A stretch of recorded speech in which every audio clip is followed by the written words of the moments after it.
आदरणीय गणेश नाईक साहेब यांची जी मुरबाडला जमीन आहे त्या जमिनीमध्ये वन लागलेलं आहे. वनमंत्री जर वन लागलेली जमीन जर वापरत असेल तर ही अत्यंत चिंताजनक गोष्ट आहे. वनरक्षक यांच्या मुलुंडला जे बसतात यांच्याशी पत्रावर केलेलं आहे.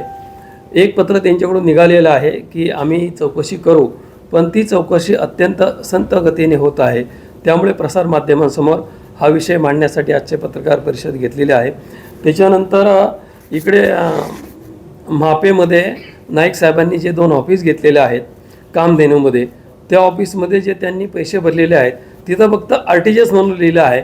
त्याच्यावरती कुठल्याही बँकेतून पैसे गेले आणि किती कसे गेले ते काही नाही, फक्त आरटीजीएस लिहिलेलं आहे. कुठल्याही बँकेचं ब्रँचचं काही नाव नाही आहे. म्हणून त्याच्यामध्ये मला शंका आहे की पैसे दिले की नाही, फक्त आरटीजीएस. आणि एखादे एवढे मोठे मंत्री आहेत आणि अशा गोष्टी होत असत त्या चुकीच्या आहेत. MIDCच्या जागेवरती 22 बिल्डिंग होत असेल तर भविष्यामध्ये तिथे उद्योग बंद होऊन जातील. उद्योग राहावेत आणि आत्ता तिथे 22 माळ्याचे परत बाजूला 22 त्यांचे व्हाईट हाऊस आणि त्याच्यावर क्रिस्टल हाऊस, तिथे मुलं 22-23 माळ्याची बिल्डिंग होईल. मग सगळ्या फॅक्टरी बंद होऊन जातील. ह्या गोष्टीला कुठंतरी रोग बसावा म्हणून मी हे सगळं प्रसारमाध्यमांसमोर मांडत आहे. संबंधित त्याविषयी मी तक्रार केलेली आहे. क्रमांक आहे 426, गट क्रमांक 397, गट क्रमांक 428, गट क्रमांक 428 अ, गट क्रमांक 430, गट क्रमांक 431, गट क्रमांक 33 ह्या सातबाऱ्यावरती आदरणीय गणेश नाईक हे स्वतः भोगवटाधारक आहे आणि हे वनमंत्री आहेत.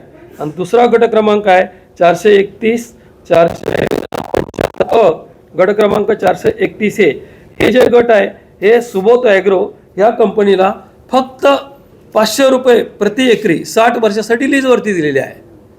म्हणजे कवडी मोलानी. म्हणजे अशी कुठे जमीन पार आपले डोंगराळ भागात जरी गेलो तो 500 रुपये एकरीला भेटणारच नाही ती जमीन कुणालाच. मग ह्या सगळ्या प्रकाराची चौकशी व्हावी म्हणून मी संबंधित विभागाला तक्रार केलेली आहे. त्याच्यावरती कारवाई व्हावी आणि हे पत्रकारांसमोर हा विषय यावा यासाठी पत्रकार परिषद घेतली. कारण मागच्या काळामध्ये घेतली होती त्यावेळेस इलेक्शन होतं किंवा आता मध्ये महापौरचं इलेक्शन झालं, मग मध्ये म्हणून मी आजचा दिवस निवडून ही आज प्रेस घेतली. सातबारा धारक स्वतः आदरणीय गणेश नाईक साहेब आहेत आणि ज्या कंपनीला दिलेली आहे सुबोध ॲग्रो त्या कंपनीचे डायरेक्टरसुद्धा स्वतः नाईक साहेबच आहेत. फक्त नाव वेगळे, कंपनी तीच, फक्त कागद फिरवलेली आहेत. आता ती का फिरवली ती माहीत नाही, त्याची चौकशी झाली पाहिजे. आता टोटल एक्झॅक्टली काढली नाही, पण अंदाजे माझ्या मताने एक सगळी मिळून 15 एकर जमीन आहे.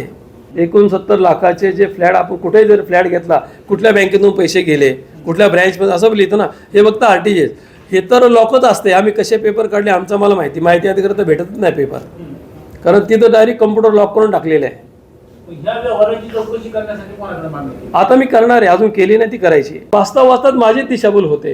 कारण काय होतं फेरफारमध्ये ना जवळजवळ 800 पानं एका फेरफारला एका गटाला, याच्याकडून त्याच्याकडून क्लिअर काहीच दिसत नाही. यांचं नाव कधी पहिलं असतं, कधी लास्टला येतं, कधी खाली येतं, कधी वर जातं, असं आहे ते. मी चौकशीची मागणी कलेक्टर साहेबाला केली. स्वतः वनमंत्री आहेत ते, त्यांच्याकडे पत्र दिलेलं आहेत. त्यांच्यावरती कोणतीच कारवाई नाही झाली, पण जिल्हाधिकारी साहेबाकडून पत्र गेले वनरक्षकांना की याच्यावरती तात्काळ कारवाई करा. मग थोडीशी पुढं गाडी हल्लेली आहे. मग माझं असं म्हणजे या सगळ्याची निपक्षपातीपणे जर चौकशी व्हायचं असेल तर आदरणीय नाईक साहेब यांचा प्रथम राजीनामा झाला पाहिजे, तरच ही चौकशी होऊ शकते. अन्यथा ती चौकशी होऊ शकत नाही.